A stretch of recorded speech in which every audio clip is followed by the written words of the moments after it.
Rasulullah sallallahu alayhi wa sallam, and I know I've said Rasulullah sallallahu alayhi wa sallam a few times, but every time you hear that beautiful name, say sallallahu alayhi wa sallam.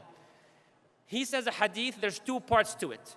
First part, he says, "Man kanat al-akhiratu hamma," whoever the akhirah, the afterlife, was their main concern.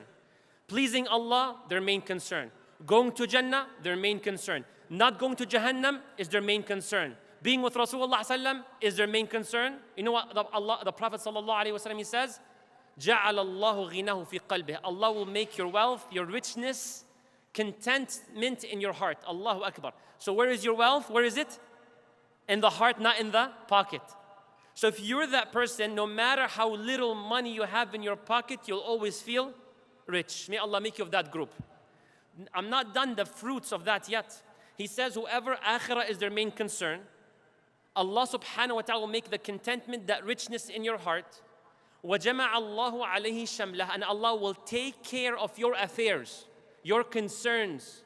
Whatever it is in dunya, Allah will take care of it. وَأَتَتْهُ الدُّنْيَا وَهِيَ رَاغِمَةٌ, and dunya will come to you by force, dragged to you. Dunya will be dragged to you. Allahu Akbar.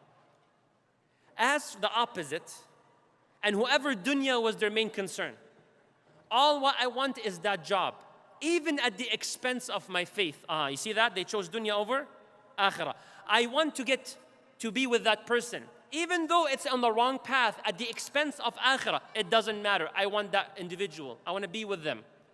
That person, Rasulullah says, جَعَلَ اللَّهُ فَقْرَهُ, the poverty. The first one was what? Richness. Richness was where? In the heart. Where will poverty be for that other person? بَيْنَ عَيْنَيْهِ. It will be right in between their eyes. So no matter how much money they have in their pocket, because they're submitting to dunya, not to Allah subhanahu wa ta'ala, they can be multi-billionaires, yet they will always feel what? Say it, poor. Subhanallah, may Allah protect us.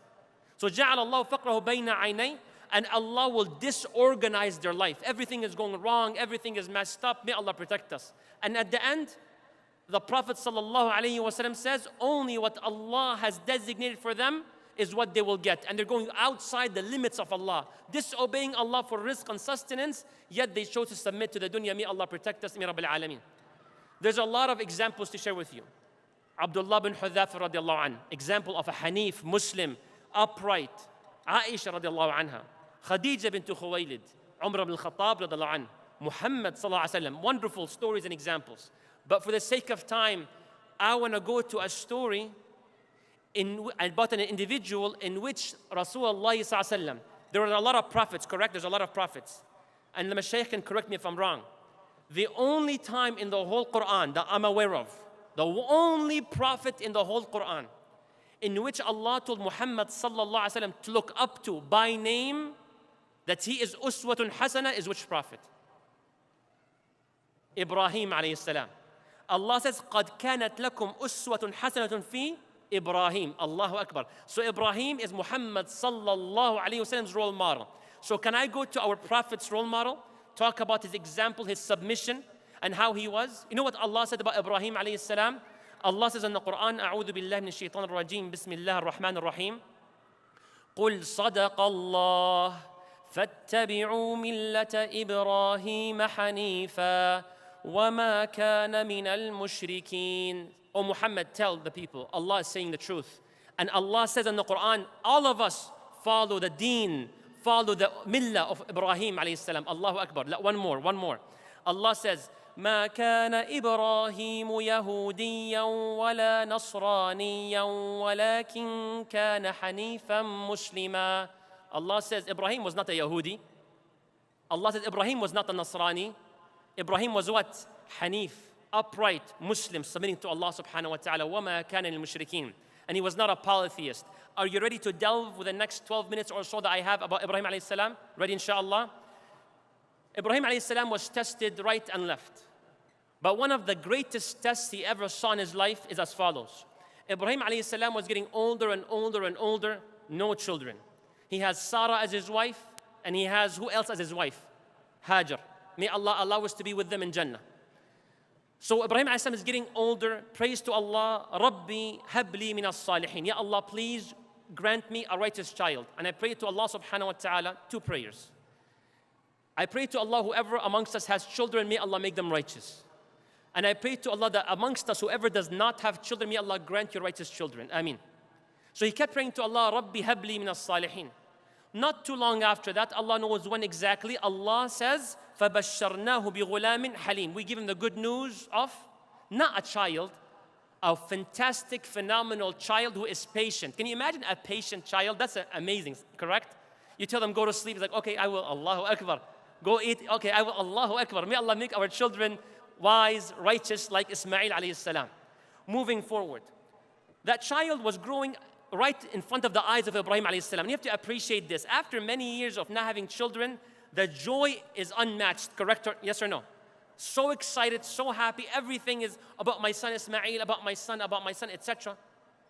And then Allah says, فَلَمَّا بَلَغَ مَعَهُ السَّعِي. When Ismail got to an age where he would hang out with his dad. Allahu Akbar. You know, many of us have children here. Your newborn baby, you can do silly faces and they will not react, correct? You feel like, okay, whatever, I feel silly.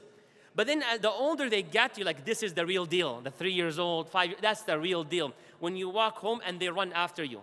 At 15 years old, as the Sheikh said, inna lillahi wa inna ilayhi raji'un. Okay, but at 5 years old, oh, Baba, you're back, Mama, you're back. This is phenomenal feeling, correct? May Allah bless our children. Amin Rabbil Alameen. So Allah's specifically mentioning that age, that tender age, that age that you would kiss their feet and it's not gross yet. So cute. Why is Allah focusing on that? Look at the closeness.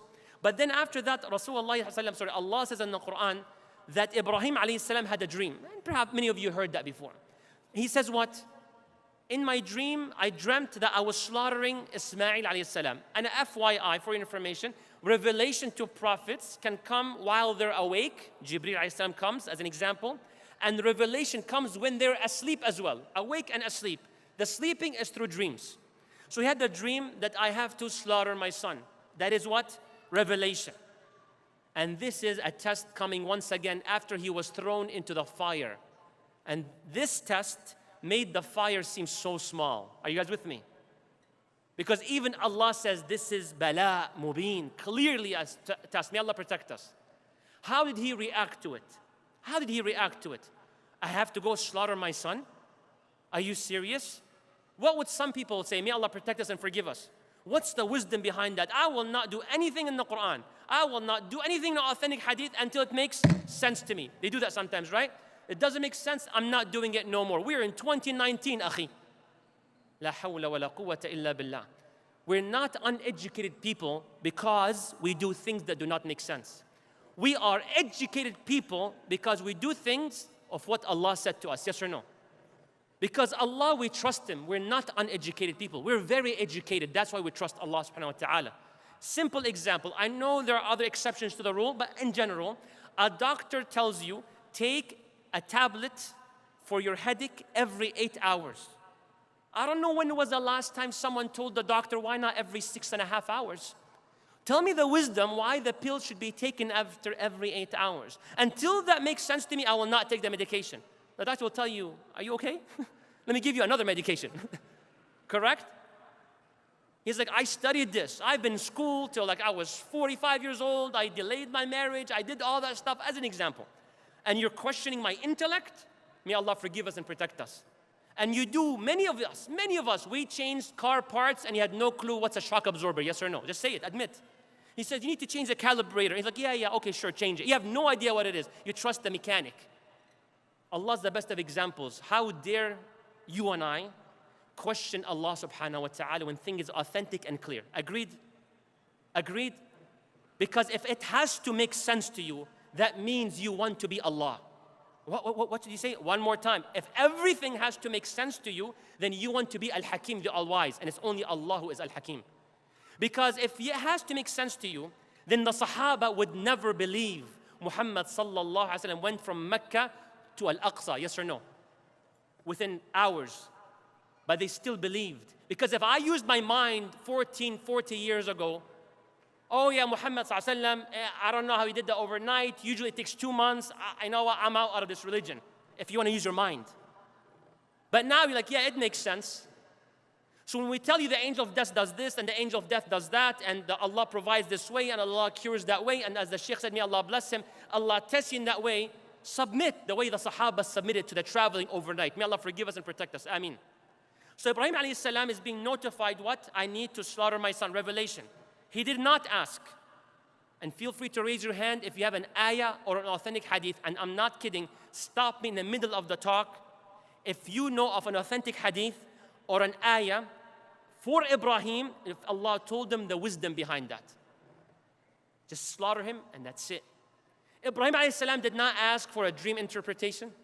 Did not ask for another opinion. Maybe there's difference of opinion. Jibreel alayhi salam, any difference of opinion about this? He didn't say, okay, can I change the ruling? Okay, he will die, but can I just at least not do it with my own hand, have someone else do it because it's pretty cruel? Can I? A'udhu billah. Okay, how about from an arrow? I'll kill him as his father, but from a distance. It has to be a knife, not a single question. That is why he is our role model. You have your degrees, we respect it. Whatever Allah told you have to appreciate it from Allah's wisdom, yes or no? So what if, okay, why is gold haram for men? It doesn't make sense. Then what do? This intellect of yours, it clashes with Allah's revelation. Which one submits? Your mind. Submits to whom?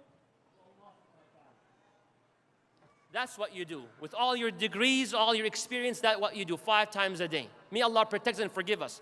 A doctor tells you it's impossible for you to ever have a child. You tell them, my role model is Zakaria alayhi salam. The guy with flaming white hair who Allah gave him Yahya. Are you with me? The doctor tells you there's no cure to it. Like, no, my creator is Allah as-Shafi, the one who cures. That's your attitude. May Allah protect us and forgive us. So Ibrahim alayhi salam, he wants to go perform the obligation. Goes to Ismail. Ya Ismail, I had a dream that I'm slaughtering you. What do you say about this? Your thoughts. فَانظُرْ مَاذَا تَرَى.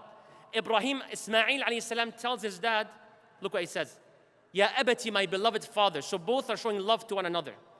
Ya abati if'al ma tu'mar, do what you're commanded to do. He did not say do as you wish. No, that's not righteousness.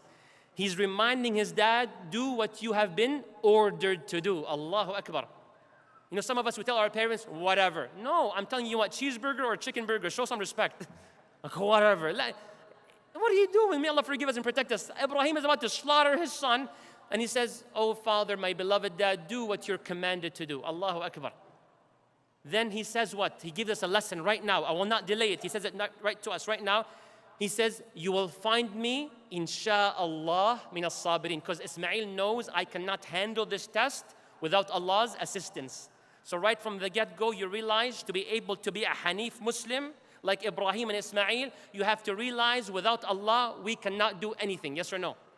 So remember, you want to quit smoking? You say, Insha'Allah, I'll quit smoking. Don't say, test me. Inshallah, 30 days, I'll quit smoking. Say, Insha'Allah. This Ramadan, I'll read the Qur'an 2 times. Say, Insha'Allah, because you will not be able to breathe without Allah, let alone finish the Qur'an for 2 times a month. Yes or no? May Allah protect us, and may Allah allow you all to witness the month of Ramadan. Moving forward, Ibrahim alayhi salam, Hajar alayhi salam, they prepare their son for one of the greatest commands of all time. And they put down Ismail alayhi salam, and he brings the knife, and look at the adab and the respect. فَلَمَّا أَسْلَمَا وَتَلَّهُ لِلْجَبِينَ. You know, Ismail, the narration says, he told his dad, let's not have eye contact, because he may hesitate. And even his son is respectful, because you might have the overzealous youth, huh? You're asking me, oh dad, to do Allah's command? Shame on you. You do it right away, right? There's the other extreme too. How dare you delay Allah's command? Why are you asking me? If Allah told you, it's over. There's adab, there's respect. So he says, oh dad, how about we avoid eye contact, not to hesitate? So he does, and he put him on the side, and he's about to slaughter, and only Allah knows the pain in Ibrahim alayhi salam's heart. The tears, yes, because as a prophet you can cry, as Rasulullah sallam, when he lost Ibrahim, his own son, remember? Ibrahim radiallahu anh, 2 years old, the Prophet Muhammad son, Muhammad cried. Sahaba were shocked. You're crying, ya Muhammad? You're crying over the death of your son. They think that maybe you're more patient or whatever the situation may be. He says, yes, I will cry over my death of Ibrahim, my son. He says, the eyes tear, the heart feels sad. But I will never say anything except that it's pleasing to Allah. Allahu Akbar, it's a whole nother level. Remember, richness is in the heart. Going back to Ibrahim alayhi salam, Ismail on the ground, about to slaughter, it's not working, back and forth, it's not working. And then Allah subhanahu wa ta'ala revealed a ram.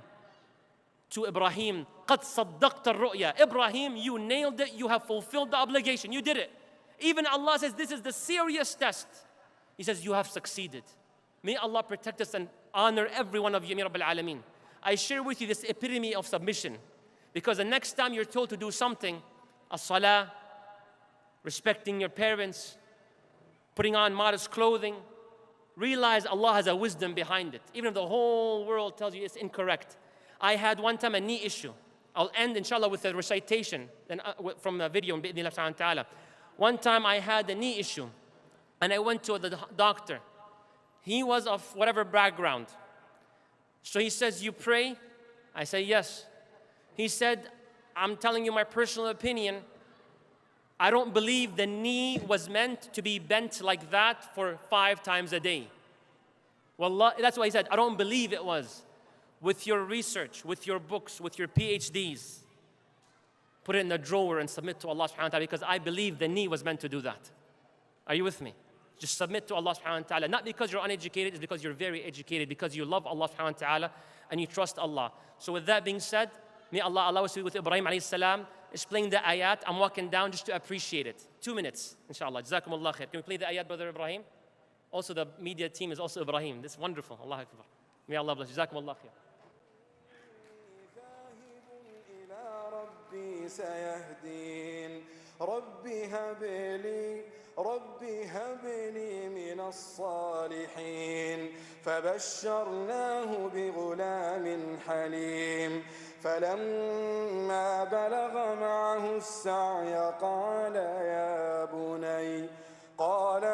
بني إني أرى في المنام أني أذبحك فانظر ماذا ترى قال يا أبت افعل ما تؤمر ستجدني إن شاء الله من الصابرين فلما أسلما وتله للجبين وناديناه أن يا إبراهيم قد صدقت الرؤيا إنا كذلك نجزي المحسنين إن هذا لهو البلاء المبين وفديناه بذبح عظيم وتركنا عليه في الآخرين سلام على